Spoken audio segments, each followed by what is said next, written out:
Waduh, waduh, Bapak ini. Iya, ketemu lagi sama saya ya. Iya, Kalau iya, iya, kalau iya, iya. lagi susah dapat tamunya saya pasti naik dan Wah, sesuai giliran, Bah, ya. Sesuai giliran. Saya ini adalah pengikut Yesus yang sejati, Bapak. Ya, yang selalu memenuhi perintah Yesus gitu. ya mau nanya dikit aja Ustaz. Apa tuh? Kan kita beragama atau bertuhan itu tentu tujuan puncaknya kan selamat ya ke surga lah. Intinya tujuannya hidup gitu loh. Jadi saya mau bertanya kalau menuju keselamatan itu atau konsep keselamatan itu di saudara kita Islam seperti apa ya konsepnya menuju keselamatan itu? Oh, baik, baik. Pak, kalau mau selamat ya, satu kata dua kalimat di Islam itu. Apa itu? Takwa. Menjalankan perintah Tuhan, menjauhi larangannya. Contoh ya, larangan Tuhan menyebut Tuhan itu tiga dalam satu. Laqad kafaral ladzina qalu innallaha tsalitsu salasah. Sungguh telah kafirlah orang yang mengatakan Tuhan semesta alam, Allah Subhanahu wa taala tiga dalam satu. Jauhi dulu ya konsep tiga dalam satu gitu. Tetapi yang mengatakan Tuhan itu Esa ya, yang disuarakan oleh Nabi Musa, yang disuarakan oleh Yesus, dan disuarakan Al-Quran, yaitu Tuhan yang Esa, bukan manusia. Siapa Tuhannya Yesus? Dapat kita lihat ya di dalam Matius 11 nomor 25. Bukan manusia dan dia tidak pernah jadi manusia. Suaranya tidak dapat didengar dan juga ya rupanya tidak dapat dilihat. Itu dulu. Yang diterapkan. Terus yang kedua, memperoleh keselamatan itu seperti yang dicontohkan oleh para nabi. Ya, seperti apa para nabi mencontohkan? Ya, contoh di Tauratnya Nabi Musa, Tuhan itu tidak dapat dilihat. Kalau melihat Tuhan, maka manusia akan mati. Keluaran 33 nomor 20. Habis itu yang dicontohkan oleh Yesus seperti apa? Di Yohanes 5 nomor 37. Kata Yesus ya, Bapa yang mengutus aku, dia yang bersaksi tentang aku, kamu tidak akan dapat melihat rupanya, suaranya pun tidak dapat kau dengar. Sama Tuhannya di Islam. Di dalam Quran surah Al-An'am ayat 103, la tudrikuhul absar. Dia tidak dapat dilihat dengan mata. Jadi kalau ada Tuhan yang nongol ke muka bumi, itu bukan Tuhannya para nabi. Ya, catat satu dulu, yang dikatakan para nabi, Tuhan itu tidak dapat dilihat. Memperoleh keselamatan yang kedua yang dicontohkan oleh para nabi, yaitu agama yang ritual penyembahannya itu sama seperti yang dicontohkan oleh para nabi. Abraham mencontohkan seperti apa? Dapat kita lihat di Kejadian 24 nomor 52, Abraham sujud dahinya ke tanah. Terus Nabi Musa mencontohkan kayak gimana? Nabi Musa di Keluaran. Sabar Pak, ya saya sedikit lagi menjelaskan gitu. Ya, ini yang kedua terakhir masalahnya. Jalan keselamatan itu yang dicontohkan oleh para nabi. Yang dicontohkan Nabi Musa, cara menyembah Tuhannya kayak gimana Nabi Musa? Di dalam Keluaran 34 nomor 8, Nabi Musa menyembah Tuhannya dengan cara sujud dahinya ke tanah. Daud di Tawarik 1 pasal 29 ayat 20, Daud dahinya ke tanah menyembah Tuhan. Terus Ezra di dalam Nehemia 8 nomor 6, dahinya Ezra ke tanah waktu menyembah Tuhan. Yesus di Matius 26 nomor 39, dahi Yesus ke tanah ketika meminta kepada Tuhan. Nah, ritual dari keagamaan yang menyembah Tuhan, dahinya ke tanah setiap hari siapa?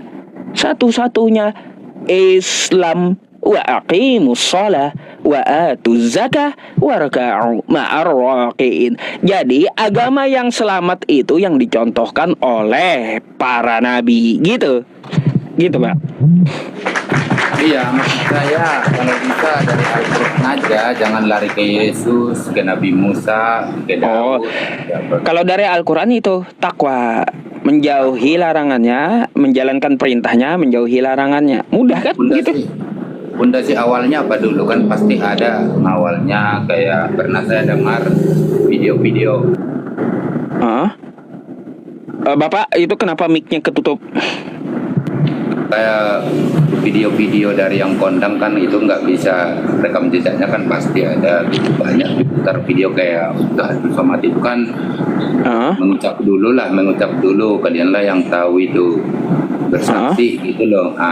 Jadi walaupun berbuat zina atau berbohong atau apalah itu saya maaf kalau salah ngomong, intinya adalah kesalahan diperbuat. Oh, itu ajaran Edis, Bapak. Ajaran Edis kan bisa berdusta dalam segala hal.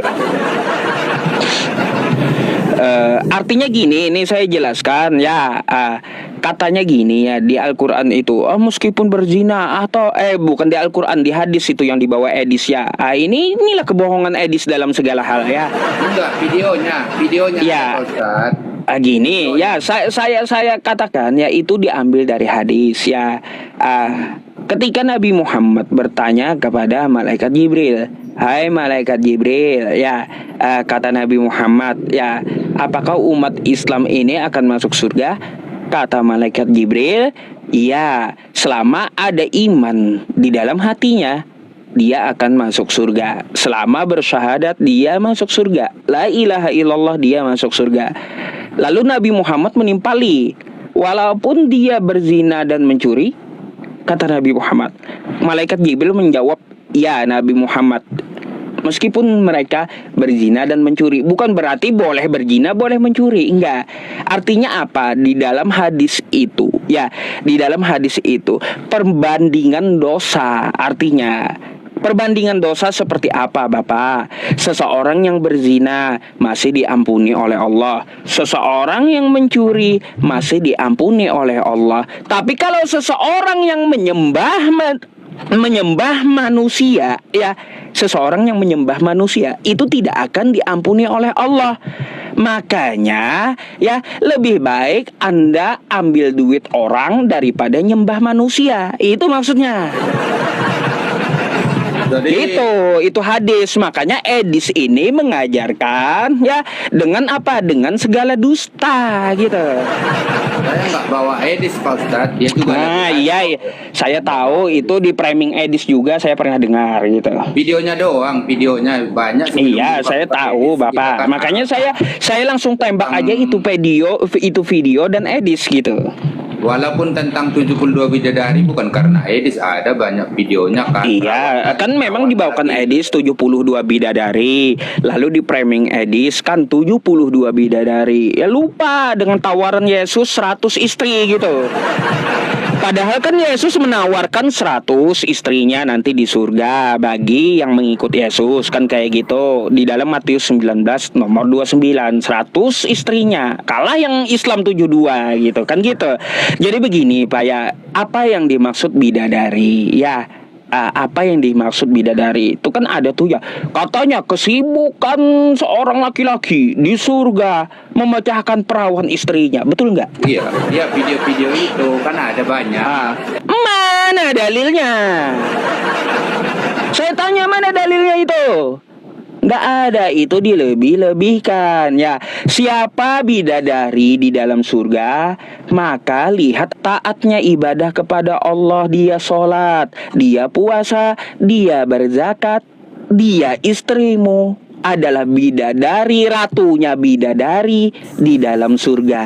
Atau ya Bukan 72 lalu dikasih ke lelaki, enggak. 72 itu untuk melayani istrimu sama kamu. Kalau kamu dengan istrimu pengen makan, bidadari yang bawain dan bidadara yang bawain gitu. Bukan berarti bidadarinya dipakai, ngamuk istrimu ya. Nah, gitu. Saya tanya gitu kan Pak Ustadz, ini kan lintas agama, jadi saya kan paham. Ini kan perbandingan saya, kalau di saya orang Kristen itu ya menuju ke sana itu hanya kasih karunia pemberian Tuhan. Jadi orang manusia yang hina, yang terbuat dari debu tanah sama yang berdosa nggak mampu menuju ke sana, hanya kasih karunia Tuhan. Mungkin kalau di Muslim apalah kalau dibilang kasih karunia. Jadi intinya ya memang saya ngambil kesimpulan dari Pak Ustadz, takwa itu kan berarti taat mengikuti perintahnya, kan gitu kan. Nah, saya konfirmasi dulu, betul kan? Baik. Baik. Kalau di Kristen hanya kasih karunia dari Tuhan, pemberian. Nah, setelah kita diberi kasih karunia, baru kita berbuat baik, mengikuti, memenuhi larangannya. Kira-kira begitu Pak Ustadz. Berarti kesimpulan Pak Ustadz berarti kita mampu menuju ke surga selamat gitu.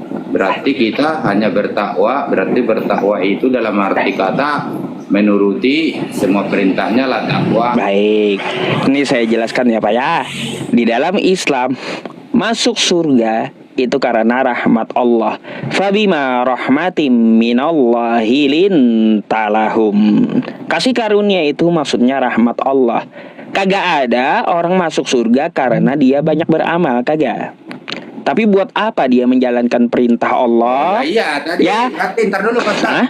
Ntar dulu Pak. Ntar dulu Pak Ustadz. Tadi kan kalau Pak Ustadz ngomong gitu dari awal saya rada menangkap. Iya.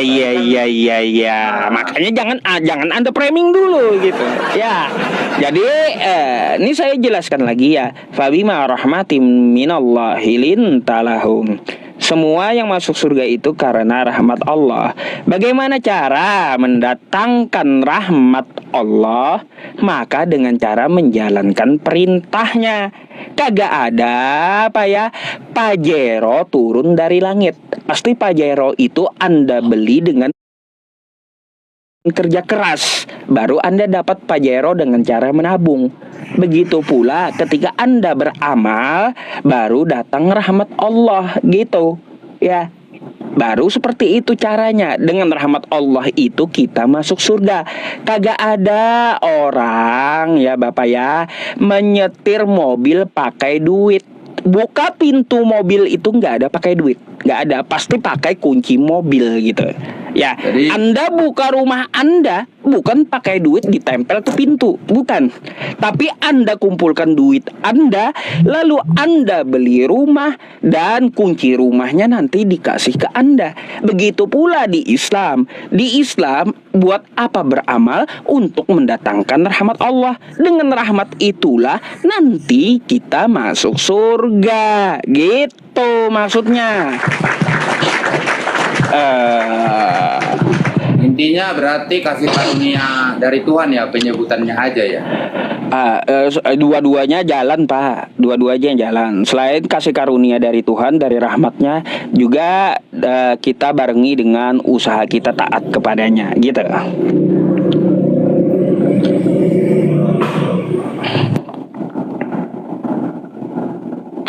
Kemute itu Pak, kemute. Ya kalau saya diskusi begitu, makanya saya kalau naik itu lihat kalau misalkan ya ini kan enak mengedukasi, belum tentu yang di bawah walaupun mengaku atau Kristen juga mengerti apa dasar keselamatan itu kan gitu. Mengedukasi. Tentang judulnya coba. Judulnya dulu nih rada-rada aneh juga ini. Rada-rada aneh. Iya. Soalnya baru nyadar judulnya aneh ya Pak ya. Gini Pak Ustadz. Rata-rata apologet Muslim itu pasti di kepalanya temanya Yesus. Memang ya kita akui memang Yesus ini adalah tokoh sepanjang masa. Itu udah pasti nggak bisa dipungkiri. Apapun kata saudara di luar Kristen, Yesus ini pastilah tokoh sepanjang masa. Jadi sampai sekarang Yesus semua terus Yesus gitu loh. Tapi ini Yesus adalah ciptaan Allah, itu di Al-Quran. Iya iya iya iya iya iya. Baik baik baik baik baik. Jadi gini Pak ya. Saya kasih tahu sama Anda dulu ya Pak ya tentang masalah judul ya. Dari mana saya mengambil judul ini? Dari Bible. Di mana di Bible? Coba Anda buka dalam Wahyu 3 nomor 14. Mic-nya Pak, mic-nya. Ya, Mic-nya. saya percaya ke Pak Ustadz, nggak usah saya yang buka. Lihat ini di teras, di teras gitu ada. Iya iya iya iya. Saya yang bukain ya, saya yang bukain kalau gitu. Oke, baik bentar ya. Wahyu 3 nomor 14 ya. Nih.